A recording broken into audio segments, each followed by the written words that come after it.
Hercule franchit cette troisième porte avec une certaine impatience.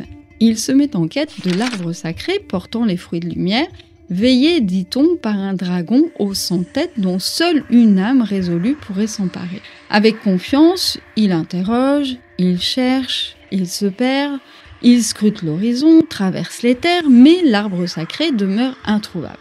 Chaque rencontre semble le détourner un petit peu plus de son but. Le temps passe et le doute s'insinue. Il questionne tous ceux qu'il croise sur sa route, mais aucun ne connaît l'endroit exact. L'instructeur l'observe à distance dans le silence et lui envoie Nérée pour l'aider. Mais Hercule ne reconnaît pas en lui la main tendue qu'on lui offrait.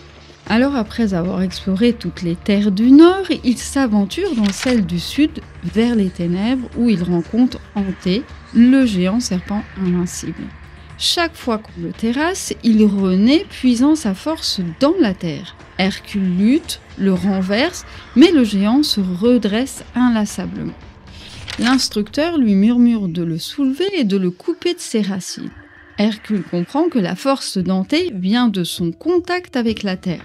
Alors il le soulève, l'arrache à sa source d'énergie et l'étrangle dans les airs, mettant fin au combat.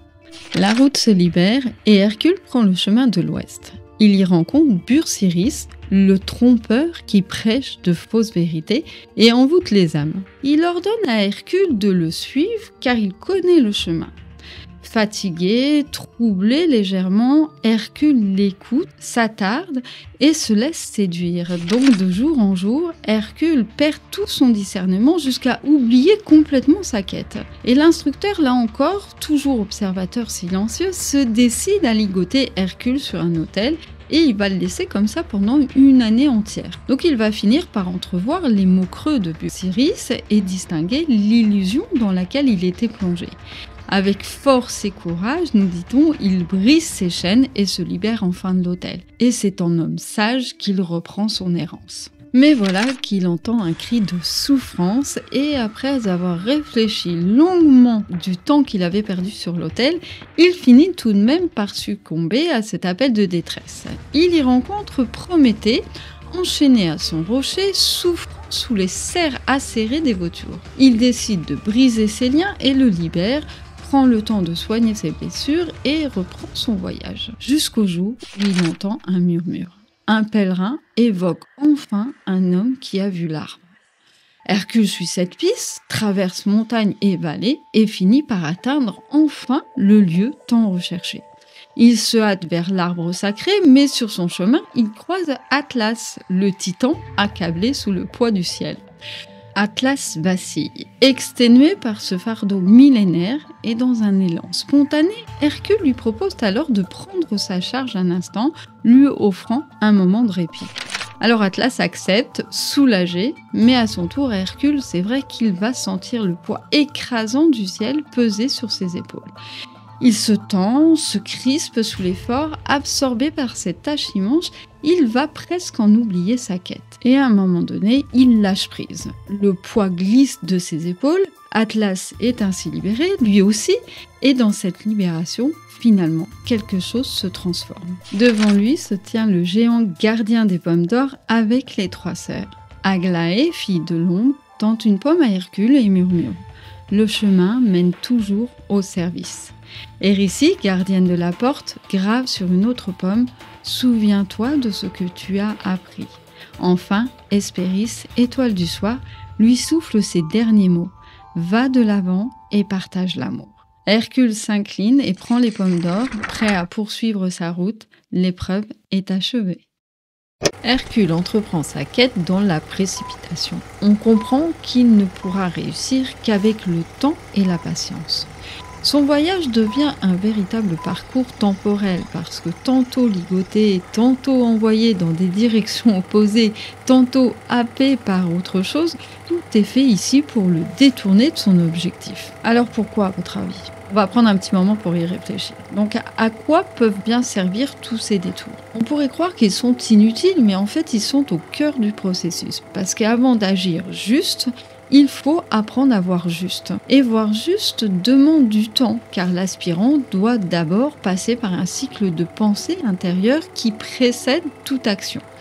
C'est une maturation progressive qui commence par l'aspiration mystique, se prolonge par une quête mentale et ne prend forme que lorsque la personne est prête. Donc c'est seulement lorsqu'il oublie même son objectif qu'Hercule agit avec justesse. Au départ, c'est pas tout à fait ça, hein. Il pose des questions, il cherche à l'extérieur, mais finalement il tourne en rond. Et on montre qu'il doit dépasser les mirages, les faux guides, avant d'arriver à ce qu'il cherche vraiment. En gros, l'épreuve lui apprend tout simplement que la connaissance ne suffit pas, qu'il faut aussi l'intégrer, la vivre, avant qu'elle ne devienne vraiment une force réelle. Alice Bailey insiste beaucoup sur cette idée que ce travail est avant tout une quête d'unification. Et c'est précisément d'ailleurs ce que symbolisent les Gémeaux. Ce besoin de réunir les opposés, d'harmoniser la pensée et l'action, d'éviter les extrêmes. Mais surtout, ou avant tout, d'unifier l'âme et la personnalité pour que l'homme ne fonctionne plus en dualité, mais en unité. Et c'est ça la nature du test. Aligner la conscience et les actes et ne plus opposer la dualité, mais plutôt la réconcilier. La pomme. On la retrouve dans de nombreux mythes, notamment dans le Jardin d'Éden, symbole de la tentation ultime, ou dans les légendes des Hespérides, où elle devient un objet de convoitise à part entière. On pourrait dire qu'elle déclenche bien des histoires, car elle incarne à elle toute seule la connaissance et la sagesse. Mais bien sûr, qui prend la pomme prend aussi l'isolement et la séparation. Hercule est envoyé chercher ces pommes, mais il ne sait ni où les trouver, ni comment les obtenir. Donc cette incertitude reflète un petit peu le test des Gémeaux, où la connaissance ne se reçoit pas, mais elle se découvre. Elle ne se donne pas directement, mais on l'obtient à travers une série d'épreuves et de détours.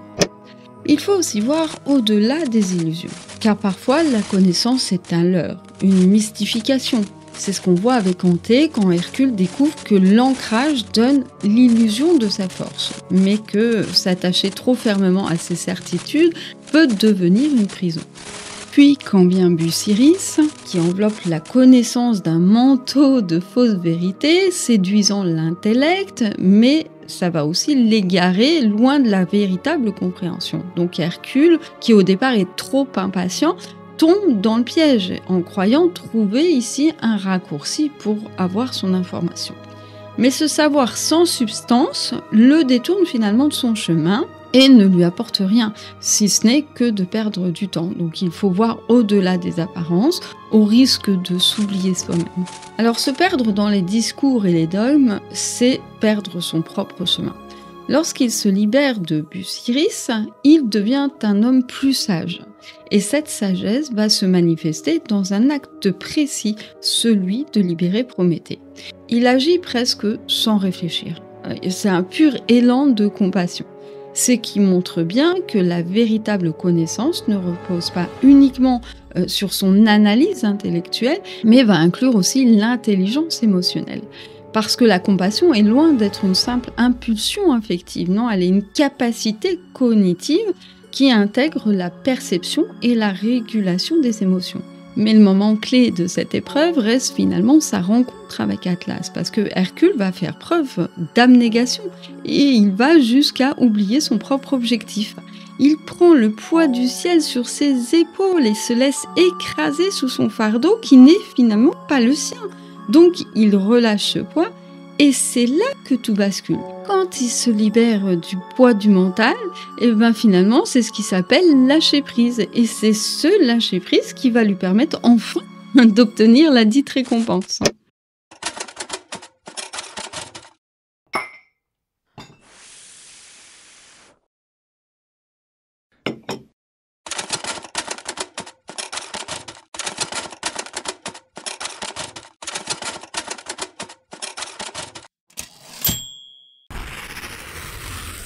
Les Gémeaux sont liés à deux étoiles majeures, Castor et Pollux, appelés par les Grecs les jumeaux.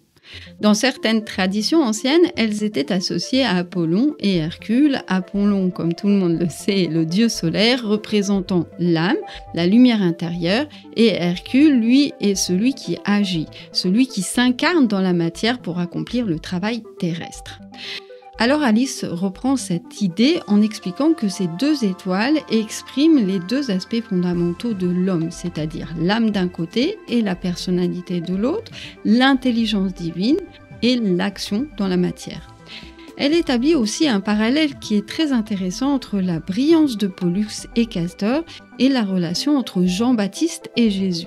Alors je vous explique. Il ne s'agit pas ici d'une comparaison religieuse, mais bien d'un parallèle symbolique, puisque Jean-Baptiste prépare le chemin, il agit dans la forme, dans la matière, tandis que Jésus incarne la lumière, la réalisation de l'âme. Castor serait ici le précurseur, l'être incarné dans l'effort, tandis que Pollux serait l'expression de l'âme éveillée. Alors pour Bellay, ce mythe représente le chemin que tout être humain doit parcourir pour unifier en lui ces deux dimensions. Et dans l'épreuve d'Hercule, c'est précisément ce cheminement qui est en jeu. Comment passer du travail de la personnalité à l'expression de l'âme ? Comment ne plus opposer ces deux réalités, mais plutôt les unifier ? Alors les Gémeaux sont un signe de passage, une porte entre deux états.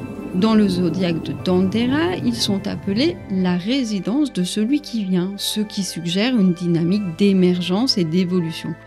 Ici, absolument rien n'est figé. Il y a toujours un mouvement entre deux pôles. Un dialogue entre l'âme et la personnalité, entre ce qui est en devenir et ce qui cherche à s'exprimer.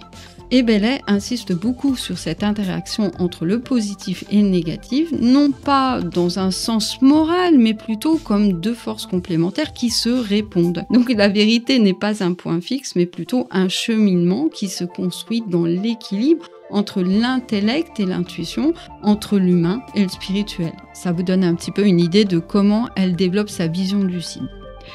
Mais les Gémeaux sont avant tout un signe d'apprentissage. Alors non seulement ils cherchent la connaissance, c'est ce qu'on a vu, mais ils ont aussi pour vocation de la transmettre. Et ce sont des passeurs de savoir, des éducateurs naturels qui relient les idées entre elles et créent des ponts entre différents domaines de pensée. Dans l'astrologie exotérique, on sait que ce signe est gouverné par Mercure. Comme le souligne Alan Leo dans son dictionnaire astrologique de l'époque, il est lié à l'enseignement, aux écoles, aux sciences, à la transmission du savoir. Donc il fonctionne par la raison, l'analyse et va chercher à comprendre le monde à travers le langage intellectuel. Les Gémeaux sont un signe mutable, c'est-à-dire de transition et d'adaptabilité. Donc ils représentent la fluidité de l'échange, la manière dont les idées circulent, s'organisent et vont se transformer. C'est pour ça qu'il établit des liens et favorise les connexions. Mais leur défi, pour le coup, c'est de ne pas trop se disperser, mais plutôt d'apprendre à structurer ce qu'ils absorbent pour en faire un véritable outil de compréhension. Alors si Mercure gouverne ce signe, son régent ésotérique cette fois est Vénus, qui domine le deuxième décan. Là où Mercure questionne et analyse, Vénus, elle attire et harmonise, incarne une autre facette de leur mission. Dans le parcours d'Hercule, cette dynamique est évidente puisqu'il commence par chercher la vérité à l'extérieur en accumulant du savoir par le questionnement. Mais il va découvrir que la compréhension véritable ne vient pas finalement d'une simple accumulation intellectuelle, elle naît de l'expérience, du lien qu'il va faire entre les épreuves traversées et leur intégration intérieure. Donc Vénus montre que les Gémeaux ne doivent pas seulement comprendre, mais ils doivent aussi unifier et équilibrer, incarner la sagesse dans le concret. Et pour ça, on a besoin de qui ?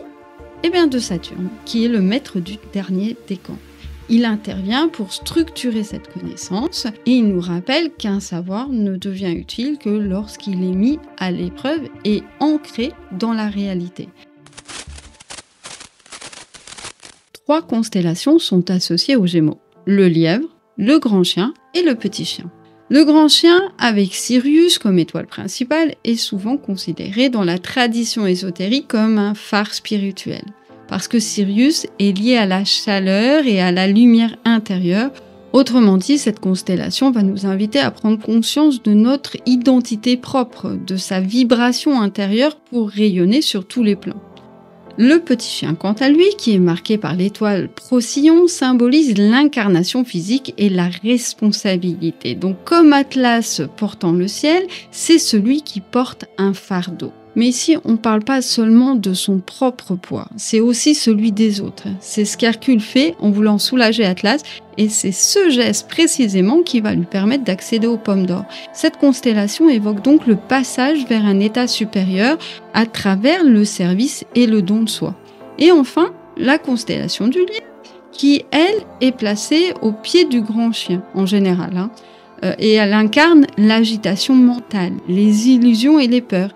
Donc, dans certaines traditions, il est vu comme un symbole des désirs terrestres qui retiennent l'individu dans la matérialité, ce qui va l'empêcher de s'élever.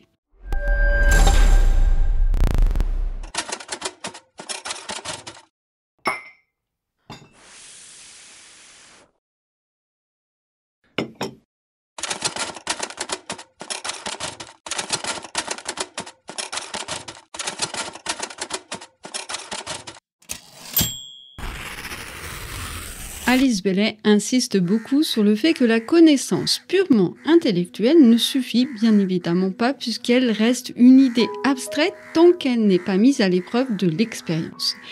Après les 2 dernières épreuves du Bélier et du Taureau, qui posent les bases de l'élan spirituel et de l'incarnation dans la matière, l'épreuve des Gémeaux introduit plutôt une quête plus subtile, qui va être faite d'erreurs, de détours et d'un apprentissage mental aux 5 étapes. Et c'est ce qu'on va voir, parce que le premier stade de cette recherche a lieu quand Hercule rencontre Nérède, qui incarne le maître.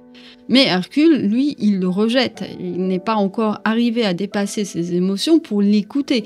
Donc il n'a pas acquis sa sagesse intérieure, celle du dépassement de son ego, pour accepter l'aide qu'on lui apporte. Le second stade de sa quête concerne plutôt le corps physique.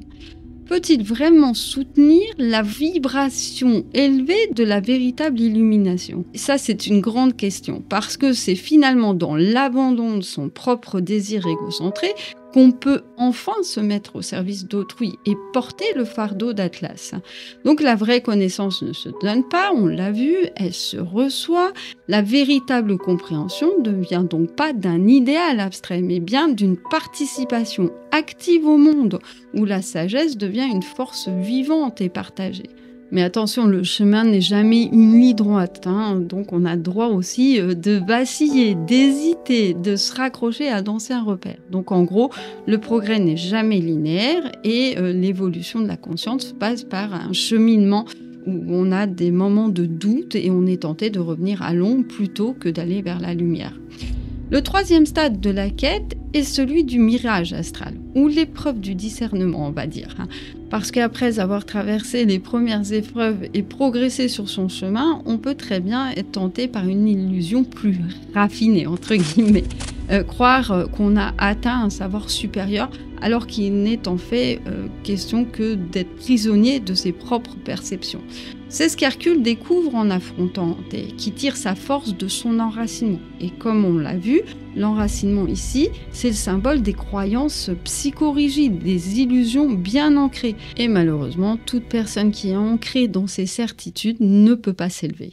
La 4e étape, c'est dépasser le mirage astral du faux guide. Alice Bailey parle ici des dogmes séduisants, mais qui enferment, et on retrouve l'épreuve de Busiris, ce faux enseignant qui embobine Hercule avec un discours brillant mais complètement creux. C'est l'image du savoir figé, des vérités toutes faites qui semblent profondes mais qui finalement mènent nulle part. Quand Hercule s'en rend compte, il libère Prométhée. Et là, tout change parce que pour la première fois, il agit sans rien attendre en retour. Il ne cherche pas à comprendre, il ne réfléchit pas, il agit juste tout simplement porté par sa compassion. La 5e étape, et non des moindres, c'est celle du lâcher-prise. Très difficile épreuve, puisqu'après avoir erré, combattu, résisté, Hercule se libère enfin du poids du mental. Là, il va plus chercher à comprendre ni à posséder, il va accepter de poser le fardeau et de ne rien faire. Et c'est précisément à ce moment-là que tout s'ouvre. Il entre dans le jardin, non pas par la force ou la ruse, mais parce qu'il est prêt. Et là, 3 présences l'attendent, Aglaé, Rissi et Hespéris, qui représentent chacune des qualités, l'intelligence, l'amour et la volonté. Ce ne sont plus des idéaux extérieurs, hein, c'est vraiment des qualités intrinsèques qu'il a réussi à avoir. Elles deviennent des présences vivantes en lui, intégrées dans son être. Donc ce n'est plus une quête, hein, c'est une offrande. Hercule ne veut plus comprendre ni conquérir, il est prêt à servir.